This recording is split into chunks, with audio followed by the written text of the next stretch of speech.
What is up, everyone? Welcome back to Let's Play Shovel Knight. Last time we defeated Spectre Knight and King Knight, the first two knights from the Order of No Quarter.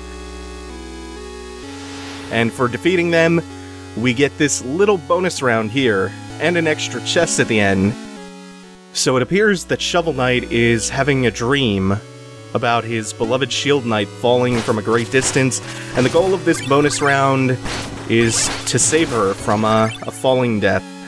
And in this little bonus combat arena that you get every couple of stages, you can actually get a lot of treasure here. You can kill these enemies and they'll drop an abnormally large amount of treasure. Normally the more valuable gems like rubies and amethysts and stuff. And of course we will end that by digging up the bonfire, and this time, because we beat the first two nights of the game, we also get an extra meal ticket this time. And along with all of that, we unlock the next section of the map. But first, we are going to head back into the village to drop this meal ticket off, and to drop the music sheet that we got at the Bard. And eventually, I will get the name of this thing right, and we'll pick some extra music. I'm still not sure which sheet belongs to which track, but all the music is good, so, it's all good. We'll eat up our new grilled cheese sandwich, gain a little bit of extra health, and come that much closer to maxing out the life bar. So the goat has nothing new to sell us in terms of meal tickets, meaning that the remaining meal tickets we're gonna find in the game are gonna come at set intervals. You give him an inch, he thinks he's a ruler. Fucking, I love it. Oh, but they were all so negative. I love this guy. I love a good pun. The remaining couple of meal tickets we're gonna get are gonna come at set intervals as we defeat sets of bosses moving on. What I just picked up from this guy is the Troupple Chalice. And you might be wondering who the Troupple King is. He's half trout and half apple. Pronounced like mouthful. Yeah, he's a hybrid between an apple and a trout. He's one of the forest gods here to help those in need. Long may his stem grow. So if we visit his grotto, he will grant us his boon. And this man has been commissioned to sell official Troupple King merchandise in the form of chalices. The king of fruit and fish. Long may his stem grow. Umbasa. And if I haven't shown him off already, this guy sells us relics, which we will use as sub-weapons. I'm not going to replace the chalice that I just bought just yet. I'm actually going to go fill it up with mythical ichor after I speak to this lady, who, remember, had a little bit of a sub-quest for us to defeat Spectre Knight, and now she will reward us with our greatest treasure. Dance.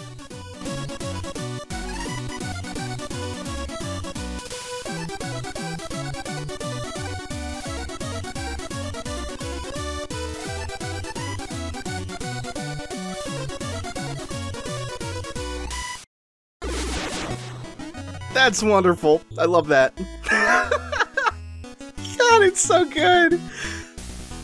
What a weird, unnecessary, goofy detail. Oh, goddamn. Why is this game so good? So we not only got that wonderful dance sequence, which, by the way, it won't be the last. Will not be the last dance sequence we see in the near future, even. We also got a scroll from her, which I'm not going back just to get 500 treasure right now, 500 gold. Yeah, let's go with that. So now we'll visit the Troupple Pond and finally meet the Troupple King, who we've learned about all of 2 minutes ago. He's half trout, half apple, and yes, we do need aid. I sense a Troupple Chalice, and he can fill it with magical ichor. Huh, I always pronounced it ichor. Anyway. So we have one that refills health and magic, one that makes you invincible, and one that absorbs nearby treasure for 60 seconds. You get one use out of the chalice per visit to the Troupple King, and before he can fill our chalices, he has to initiate us. Enjoy.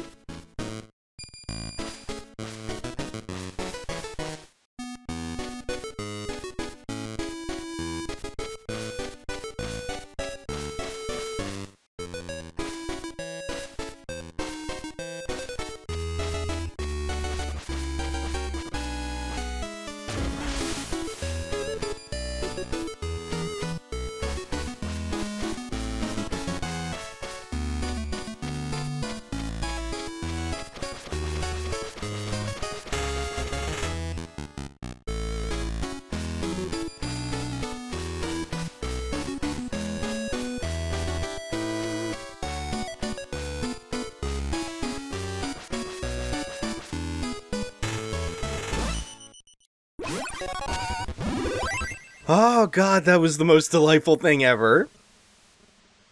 All hail the Troupple King, long may his stem grow.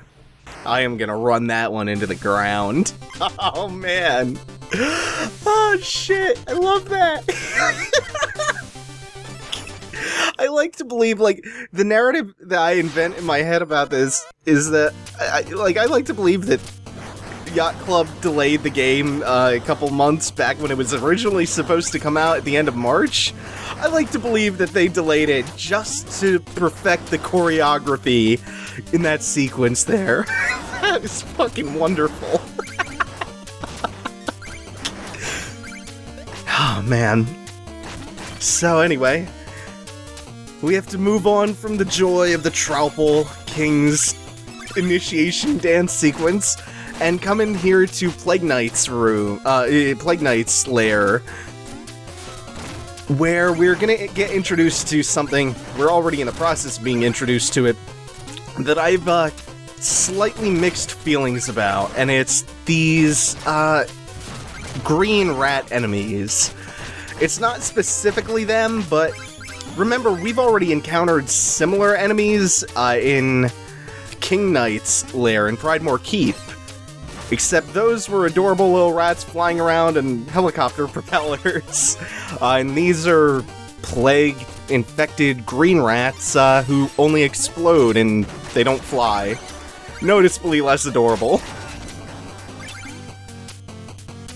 It's something that we're gonna see quite a lot, are these kind of palette swap enemies, and it almost feels like too much of an insult to just call them palette swaps, because unlike a lot of games that do take the lazier route of just doing straight palette swaps, enemies that behave and perform exactly the same as their differently colored brethren, except maybe with a difference in damage output and HP, the palette swap enemies in Shovel Knight actually, as you've already seen, behave quite differently from their differently colored counterparts. The rats here are noticeably different from the rats in Pridemore Keep, and we're gonna keep seeing those differences reoccur with other enemies who are essentially palette swaps. Gameplay-wise, the enemy design is great. It's just, sometimes it can be a little grating seeing the same visual design except in a different color. But either way, in Plague Knight stage already, we have gotten a decent variety of enemies that haven't been featured elsewhere in the game thus far. We had that creature a while back whose gimmick is that once it gets within a couple of pixels of you, it starts trying to munch on you. This guy again, this green flying enemy, who I'm not letting it live long enough once it's in range of me to actually bare its teeth. Let's get through this. More of them. This one might get... yeah, there we go. Turns into a big toothy mawed monster. Little detail I appreciate in the stage, with the test tube background, the colors on the beakers and the test tubes are actually changing in sync with the music, like right here. Oh shit! I almost broke the checkpoint by accident. I don't really want to do that. Don't want to break that one. I can probably get through here without incident, but just in case... ah, shit. The Sacred Chalice filled with magical ichor from the Troupple King, that's mapped to the same button as any other sub-weapon, so it's kind of painful to accidentally use that. I didn't have a specific intent for the invincibility in mind. It would have been nice to have as an oh shit button, though, going forward. Either way, I was gonna replace that chalice sooner or later anyway. And we get another mini-boss. I like that each stage kind of has its own unique mini-boss. I think most of them do anyway. Pridemore Keep had the Griffin. Let's see, Spectre Knight stage had the Hopping Skeleton, and so far Plague Knight stage has this guy who transforms himself into a monster, and it's kind of a two-phase mini-boss. Fun little fight. You can reflect the flashing beakers back at him, but I think you can only destroy the other ones in midair.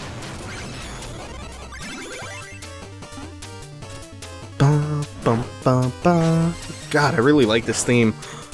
Like I was saying before, all the music is actually really solid. Oh. Now, here is a section coming up that I almost forgot about, and yeah, maybe I would have liked the invincibility for something that's coming up that gives me a few problems every now and then. Here is another palette swap enemy who, again, behaves very differently from the golden counterpart we found in Pridemore Keep. This one, you'll notice, has a lot of the same tendencies and behaviors. That one, the Green Plague Knight, have to find a better name for him than Plague Knight, since that's kind of the boss of the stage. The Plague Squire, maybe. He jumps. It's a tiny, tiny detail, but it's one that makes the fight noticeably different. Ooh, okay. That was the section that I was kind of scared about. You have to have some pretty decent timing going through there. And here, it's not nearly as scary, because if you get hit off the ladder, you have a nice platform to fall onto. Okay. Okay, so we got through the only part of Plague Knight's stage that actually scares me, without oh, fuck bomb. Without dying. Okay, so then all that's left, I don't think there's anything too bad after this. I know there's a couple of pitfalls with these gooey, acidic-looking replicas of Shovel Knight coming up in the next screen, and then I don't think there's anything too bad after this. So, thread the needle? Got it, yeah. Ah, shit. At least he hit me onto the barrel. That's nice of him. Yep. Anything under here? Nope, just a little bit of magic refill. Which is worthless to me since I don't need to use magic for the chalice anyway. And since the chalice is empty. Anyway, this is the checkpoint right before the boss of the stage, Plague Knight. Leave me alone. Show yourself, Plague Knight. I really like the design for Plague Knight. It's mainly because, like, the bubonic plague is an area of history that I'm really fascinated by, so the Plague Doctor outfit being the inspiration for this boss's design is really cool to me. So the first time I did this fight, I actually thought this was a damage race. I thought the goal of the fight was to kill Plague Knight before he destroyed the stones underneath you. Because I thought that what the bottom row of stones would conceal, the bottom row of blocks that is, I thought they were concealing spikes, and once they're all gone, you would just land on spikes and die. I thought it was a damage race in that regard, but it's not really. He's just gonna hop around and throw these beakers at us, which will explode. If they land on one of the larger vats, it'll cause a pretty big explosion. Other than that, it's a pretty simple fight.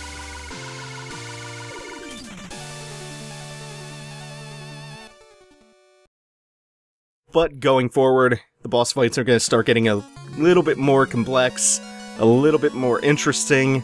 I still think for, like, the starting 3, they have some really interesting designs to them. Not only visually, but gameplay-wise. I think King Knight, out of them, is probably the easiest of the opening 3. But Plague Knight has the most interesting visual design. Least interesting fight, though. And now we will encounter our very first of, the optional bosses that are going to be occurring around the overworld on the map. So he appears to be confusing us for a knight who's been menacing the village. Very innocent people.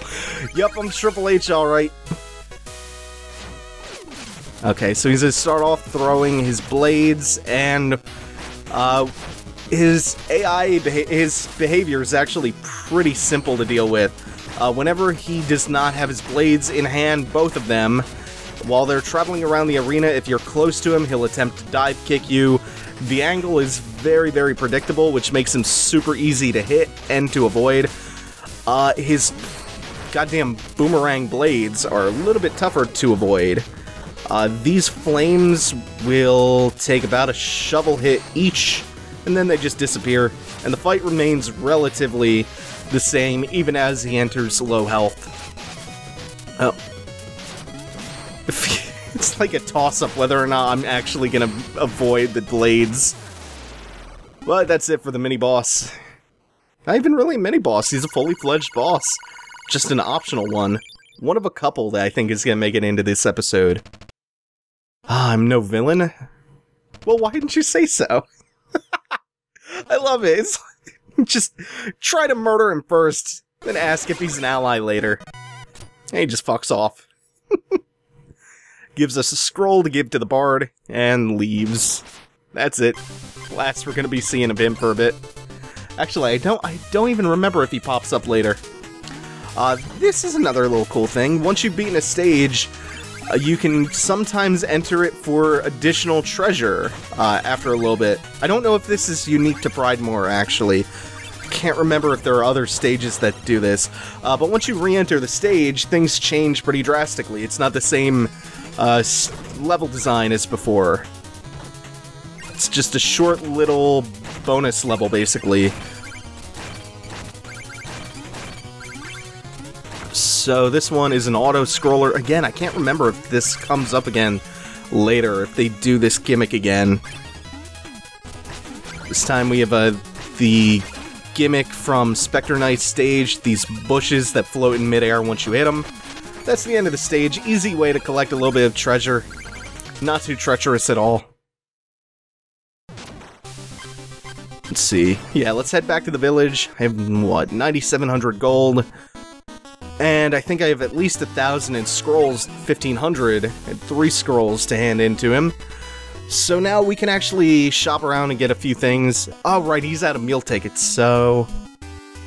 you know what? I'll replace this chalice that's empty, and I'll pick up a different relic so I can start showing off all the different relics. Let's see. Let's try the phase locket out, because there's actually a bonus... There's an optional stage where the phase locket is actually necessary. In fact, I think it's actually named something like the Forest of Phasing, and I'll upgrade my magic too. And you'll see this recurring throughout the game, these optional levels on the world map, where they specifically require the use of a particular relic. In this case, the first one that you come across is going to require the use of the phase locket. This next one that comes up, I think, requires the use of the knuckle dusters, or is that the name of them? They're a pair of brass knuckles that let you dash through enemies and through dirt blocks. And that is not it for this level. That's one of a couple of hazards.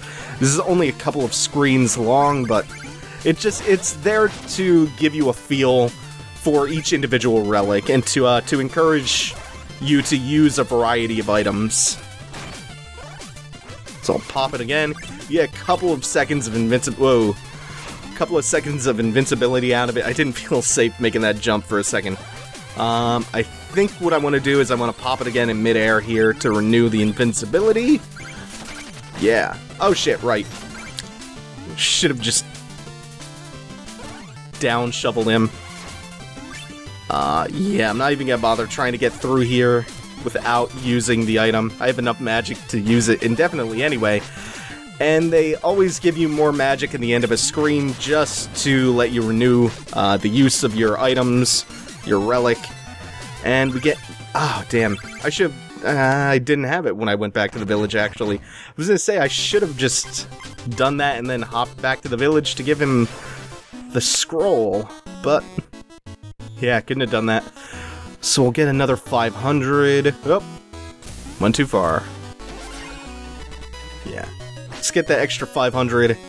And then I think I'm gonna swap out the, I think I'm gonna swap this out for another item, actually. There are a lot of instances in which this item would come in handy, but at the same time, I don't want to to abuse it too much at the expense of showing off other cool items.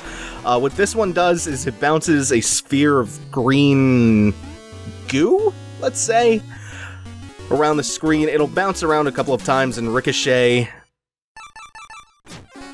Nope. And then it will eventually disappear.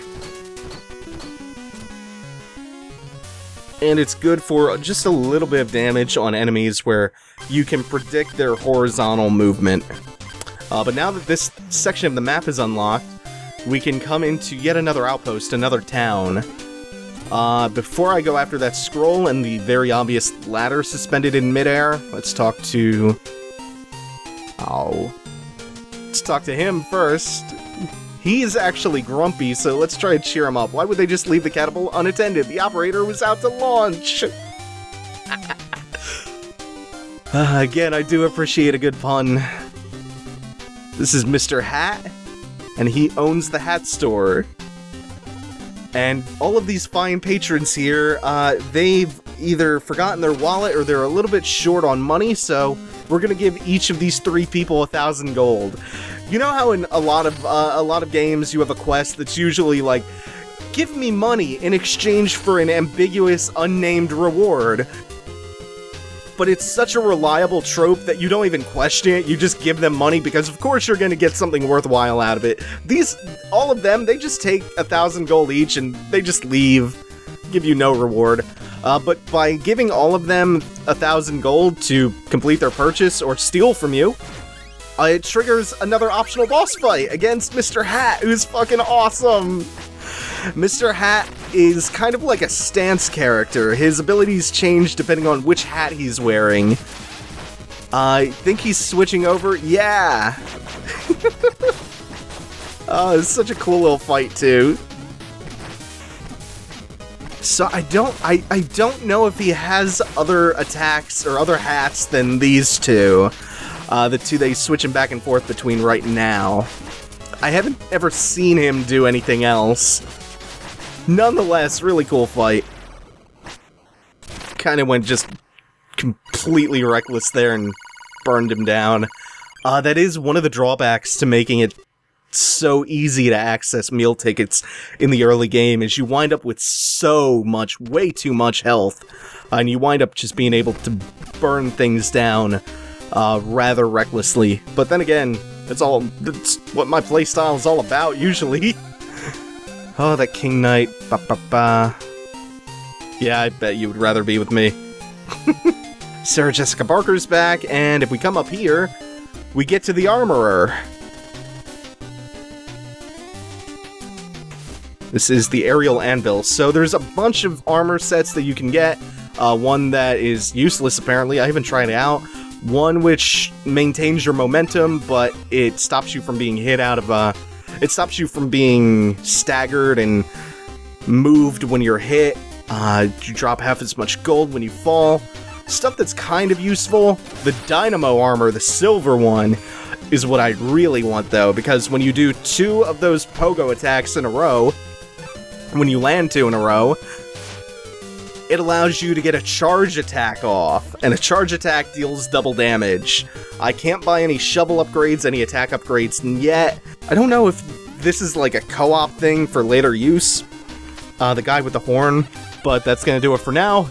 Next time we'll get on with a few more optional bosses, and we'll get back on with going after the Order of No Quarter. Thanks for watching, everyone. If you like this video, make sure to like, comment, and subscribe. Thanks for watching. Take it easy. Have a good one.